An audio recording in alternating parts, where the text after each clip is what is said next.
আফগানিস্তানের হিন্দুকুশ পার্বত্য অঞ্চলে আঘাত হানা 5.9 মাত্রার শক্তিশালী ভূমিকম্পে রাজধানী কাবুলে অন্তত 8 জন নিহত হয়েছেন। শুক্রবার ইফতারের আগ মুহূর্তে আকস্মিক এই দুর্যোগে একটি বাড়ি ধসে পড়লে হতাহতের এই ঘটনা ঘটে। এতে একটি শিশু গুরুতর আহত হয়েছে বলে নিশ্চিত করেছে দেশটির ন্যাশনাল ডিজাস্টার ম্যানেজমেন্ট অথরিটি।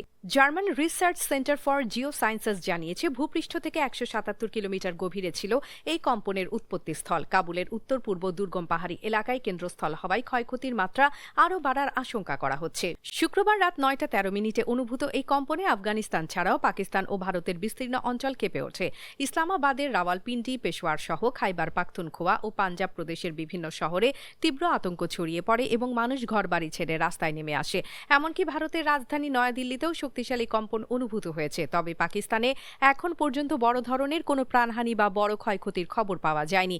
ভৌগোলিক অবস্থানের কারণে আফগানিস্তান অত্যন্ত ভূমিকম্প প্রবণ হওয়ায় দেশটিতে প্রতি বছর গড়ে 5 শতাধিক মানুষ প্রাকৃতিক দুর্যোগে প্রাণ হারান। ইতিমধ্যে ক্ষতিগ্রস্ত এলাকাগুলোতে জরুরি উদ্ধার কাজ শুরু করেছে স্থানীয় প্রশাসন।